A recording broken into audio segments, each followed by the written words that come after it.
Om Namo Bhagavate Vasudevaya. Namo Vishnu Padaya Krishna Krishnaya Bhutale Srimate Bhakti Vedanta Swami Niti Namaste Saraswati Devi Gauravani Pracharini Nirvishesha Shunyavadi Pashyata Desatarani Jai Sri Krishna Chaitanya Prabhu Nityananda Shri Advaita Gadadhar Srivasadi Gauravata Vrinda. Hare Krishna. So we continue our reading from Srimad Bhagavad Gita, chapter 1, and today's text is text number 46, the last verse of first chapter. So let us chant the shloka. Sanjaya Uvacha Sanjay उवाच Eva Arjuna Sankhe एवमुक्त्वार्जुनः सङ्ख्ये Rathopasta Upavishat रथोपस्थ उपाविशत् Visrujya Sasharam Chapam विसृज्य ससरं चापं Shokasam शोकसंविघ्नमानसः Sanjaya Uvacha सनः सङ्ख्ये Thopasta Upavishat रथोपस्थ उपाविशत् Visrujya Sasharam Chapam विसृज्य ससरं चापं Shokasam Sanjay उवाच एवमुक्त्वार्जुनः सङ्ख्ये रथोपस्थ उपाविशत् विसृज्य सचरं चापं शोकसंविघ्नमानसः सञ्जय उवाच एवमुक्त्वा अर्जुनसङ्ख्ये रथोपस्थ उपाविशत् विसृज्य ससरं चापं शोकसंविघ्नमानसः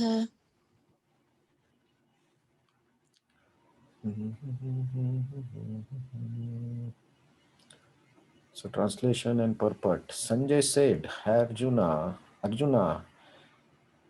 having thus spoken on the battlefield, cast aside his bow and arrows and sat down on the chariot, his mind overwhelmed with grief.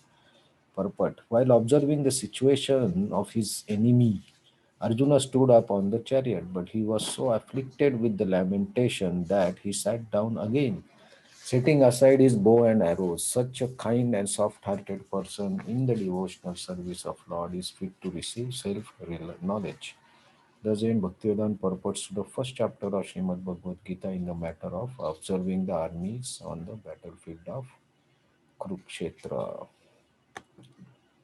So, like yesterday's shloka, we saw Arjuna told Krishna that instead of last couple of shlokas, like instead of killing our own kinsman and committing a great sinful act, it's better that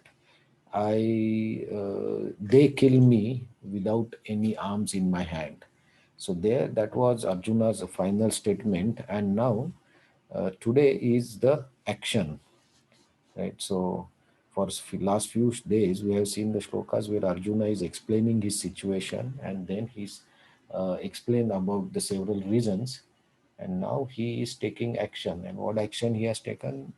He already decided yesterday's shloka that he cannot fight and he's ready to die, and now he took the action. He sat on the ratha and put aside his bow and arrow, and he was lamenting. Shoka samvigna manasa. So his mind was full of lamentation and distress. His lamentation was seeing the situation in which he is and or he has to face, and that's the action. So before the action, we can see the Arjuna's mind, and several thoughts have come, and he shared his thought with Krishna, and finally the action happens. So it's not like that the action directly happens without any thinking. So here also important, like one of the main point is Sanjay Uvacha. So Dhritarashtra asked Sanjay what's happening on the battlefield. That was the start of the first chapter. And then Sanjay explained about the army structure, what Duryodhana said, then the conscience, and then he explained about the main characters of the war from the Pandav side, Krishna and Arjuna in their Rath, and then the conversation between Arjuna and Krishna. Actually, it was only Arjuna talking.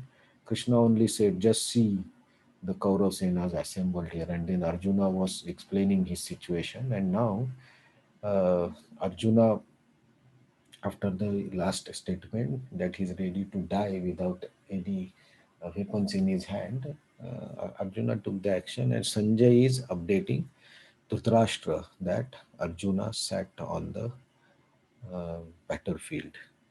And Arjuna was the key fighter, and he was the warrior who has already defeated the demigods and many of the demons. And many, he has won many wars, but this action that he just sat down on the chariot. So for a warrior on the war, they generally don't sit down. Like they stand and they fight. And they sit down or they fail down only when they die. It's very rare that warriors sat down. And Arjuna, before starting the war, he sat down with lamentation and distressed. And he already told that his body is trembling, he is losing his balance, and all those signs. He's feeling that his throat is dry. So all these expressions will be seen and on his body language, what we say. And now the main action that he has taken of sitting on the chariot will have a very visible impact on the Pandav Sena, that the main warrior has sat down and he has kept the bow and arrow aside. So that itself indicates that Arjuna has already given up the fighting spirit and he will no more fight. So that might have impacted all the other Pandav army negatively, but maybe Kaurav army on the positive side. Like if Arjuna don't fight, then the whole the equation of the war will change, and because then Kaurav Sena also has a chance to win because Arjuna and Krishna are together, and if Arjuna don't fight, then Krishna cannot guide him how to win the battle. So that was also a point or the action that might have boosted Kaurav's armies and the warriors' morale. So, the point that we can see here in our day to day life, which we can apply easily, is Arjuna taking before the action of putting down the bow and arrow and sitting down.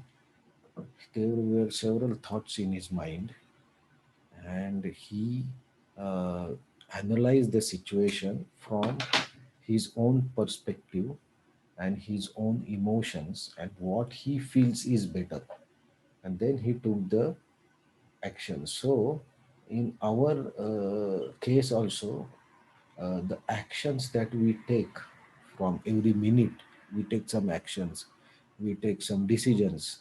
So there are thoughts, or there is what we say thinking process happening in the mind and intelligence before the decision is taken, and many times we are not aware of this thought process, how it happens.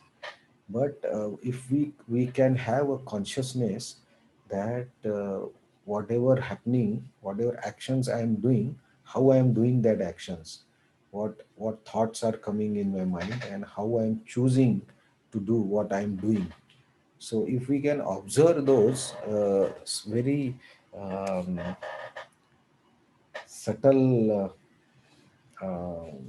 happenings that unknowingly go in our mind, between mind and intelligence, then we will be having a very different consciousness, because we can observe our thoughts.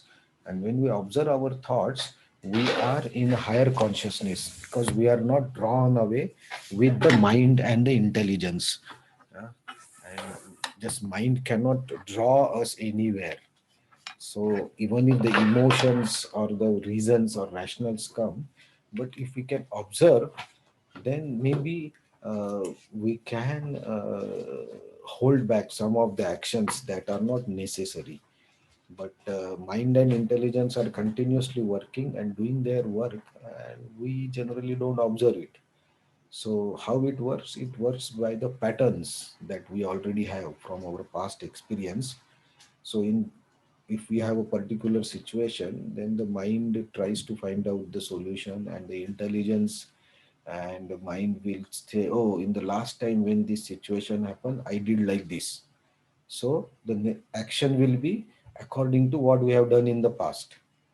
So that way, uh, we are taking so many actions every day. In one day also, we are taking several decisions like this based on our past experiences. But if we can observe how the thoughts are coming and how we are taking the decisions, maybe we can take more wise decisions.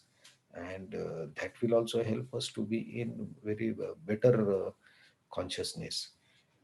So one more thing, that Arjuna does not have any situation like this in his lifetime, that he has kept aside the bow and arrow. Right? He has fought several wars with on the earth, also with the demigods, also with the devatas, and he won. He was winner in all those battles. So in his mind, these situations are not there. But even if they are there, it's in a different way that he will emerge victorious in all the situations. But here, a special situation has happened when the enemy is his own people with whom he has to fight. That is the unique situation he is facing. And because he is devotee of the Lord, and he's the forgiveness, right, compassion that the devotee has for the general people is much higher than or much different than the normal people. And if Krishna is with you, and then you will be more considerate and compassionate about the your enemy also. So Arjuna is ready to forgive his enemy who has insulted him, his wife, his brothers, everyone. But his compassion was so high that he is ready to give it up, or give the revenge, or give the fighting and forgive them. So in Arjuna's case, um, it is also uh, there are two views how we have to look at what Arjuna has done. One is the external view, that he is lamenting, and he sat down saying, not, I will not fight. But there are inner meanings, that Arjuna being devotee of the Lord, and one of the purpose of Krishna's advent uh, is always to teach common people who are present there, and people coming in the next generations for several years, what should be their actions in different situations, and the time that will be coming. So after um, Mahabharat war was finished, then the Dwapar Yuga finished and Kali Yuga started. So Bhagavad Gita is also a teaching that is for Kali Yuga, that how we should behave in this Kali Yuga, and then we can become victorious, like Arjuna became victorious ultimately. So his actions have several meanings, and several angles that should be considered. But of course, we can apply this angle in our life to see how our thought processes, mind, and intelligence are working. So from tomorrow, we'll start the next chapter, And the next chapter, there is some conversation of Arjuna, and then Krishna will start speaking the uh, Bhagavad Gita, the main philosophy and the yoga part of the Bhagavad Gita. Thank you very much. If any points or any reflections, it's great that we have continuously done discussion and reading every day, and we'd like to continue this because it helps us a lot to increase our consciousness, and I hope it helps everyone because Bhagavad Gita is the source, so it will help everyone. Any other points?